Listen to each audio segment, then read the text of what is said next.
বিসমিল্লাহির রহমানির রহিম। আসসালামু আলাইকুম। কেমন আছো এভরিওয়ান? আশা করি যে যেখান থেকে ক্লাসটি দেখছো সবাই খুব ভালো আছো। তো অনেকদিন পরে কিন্তু আজকে হাজির হয়ে গিয়েছি নতুন একটি ক্লাস নিয়ে। এর আগে যত ক্লাস দিয়েছি সব পূর্ণ ভিডিও ছিল, সেগুলো একটু অসুস্থতার কারণে আমি ভিডিওগুলো কন্টিনিউ করতে পারিনি। সো আজকের পর থেকে ইনশাআল্লাহ চেষ্টা করব নিয়মিত ভিডিও ছাড়ার। তো আজকে অলরেডি কি ক্লাস নিয়ে এসেছি তোমরা তো হোয়াইট বোর্ডে দেখতেই পাচ্ছ। আজকে কিন্তু আমরা কিছু ইংরেজি অর্থাৎ বাংলা লেখা থাকবে, এই সেন্টেন্স গুলোকে, বাক্যগুলোকে আমরা ইংরেজিতে ট্রান্সলেট করব। তো বেশি কথা বাড়াবো না, আমরা ক্লাসে চলে যাব। আর হ্যাঁ, যারা ভিডিওটি দেখছো তারা প্লিজ ভিডিওতে একটি লাইক দিতে ভুলবে না, এবং যারা আমার এই চ্যানেলে নতুন এখনো সাবস্ক্রাইব করনি প্লিজ চ্যানেলটি সাবস্ক্রাইব করে দিও। তোমাদের ভালোবাসায় অনেকটা দূর চলে এসেছি। তো যাই হোক, চলো আমরা মূল ক্লাসে ফিরে যাই। ফার্স্টে যে বাক্যটি রয়েছে, বাক্য না, জাস্ট একটা শব্দ রয়েছে অবশ্যই, যেটা আমরা আমাদের দৈনন্দিন জীবনে খুব ব্যবহার করে থাকি। অবশ্যই এটাকে আমরা কি বলবো, এটাকে ইংরেজিতে কিভাবে আমরা বলবো? অফকোর্স, অফকোর্স, অবশ্যই। তো লিখছি, দেখো, অফ, COURSE, অফকোর্স। নেক্সট বাক্য হচ্ছে পরে দেখা হবে। পরে দেখা হবে, এটা আমরা তো বাংলাতে অনেক বলে থাকি। তো এটা আমরা ইংরেজিতে কিভাবে বলবো?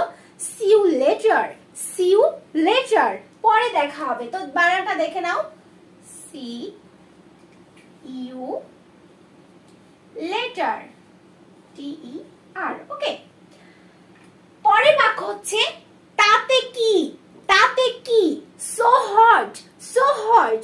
তো আমরা ইংরেজিতে এটা ঝটফট বলে দেই, তাই না? তাতে কি। আবার অনেকে কিন্তু এটাও বলি so hot, তাতে কি। তো দেখো বানানটা, so WHAT, so what, তাতে কি। এটা কিন্তু একটা মানে প্রশ্নবোধক একটা সাইন, ইন্টারোগেটিভ যেটাকে ইংরেজিতে বলা হয়। তো অবশ্যই আমাদের মার্কটাও দিতে হবে, তাই না? নেক্সট বাক্য হচ্ছে কেউ আসছে। কেউ আসছে, এটা তো আমরা অনেক সময় জিজ্ঞাসা করি যে কেউ আসছে, এটা আমরা ইংরেজিতে কিভাবে বলবো? someone is coming, someone is coming, কেউ আসছে। তো দেখো লিখবো কিভাবে, দেখো বানানটা দেখে নাও, someone is coming, ING, someone is coming। এটাও প্রশ্ন করা হয়েছে, দ্যাটস ওয়ে আমরা কি ইন্টারোগেটিভ সাইনটাও ব্যবহার করব। তো পরের বাক্যে রয়েছে, দেখো, বিশ্বাসে অনর। বিশ্বাসে অনর, এই কথাটা আমরা অনেক বলে থাকি। তো এটা আমরা ইংরেজিতে কিভাবে বলবো? Strong in belief, strong in belief, বিশ্বাসে অনর। তো লিখছি, দেখো,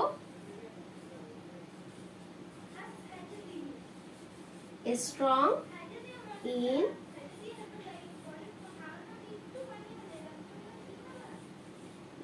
ওকে, স্ট্রং ইন বিলিফ। দেন রয়েছে সুযোগ গ্রহণ করা। সুযোগ গ্রহণ করা, take a chance, take a chance. তো দেখো লিখছি, take a CE, take a chance, সুযোগ গ্রহণ করা। ওকে, নেক্সট বাক্য হচ্ছে আমাকে বলুন। আমাকে বলুন, টেল মি, টেল মি, ইংরেজিতে কি বলবো? টেল মি, আমাকে বলুন বা আমাকে বলো, টেল মি, টেল মি। ওকে, নেক্সট পরের বাক্য হচ্ছে সব ঠিক আছে। সব ঠিক আছে, এটা আমরা ইংরেজিতে কিভাবে বলবো? বাংলাতে তো আমরা অনেক ব্যবহার করে থাকি, ইংরেজিতে কি বলবো?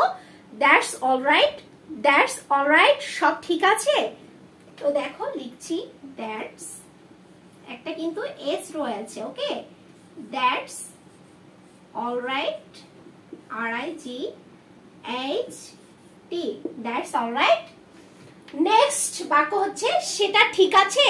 সেটা ঠিক আছে, এটা আমরা ইংরেজিতে কিভাবে বলবো? দ্যাটস ফাইন, দ্যাটস ফাইন, সেটা ঠিক আছে। ওকে, লিখছি, দেখো, দ্যাটস ফাইন, দ্যাটস ফাইন।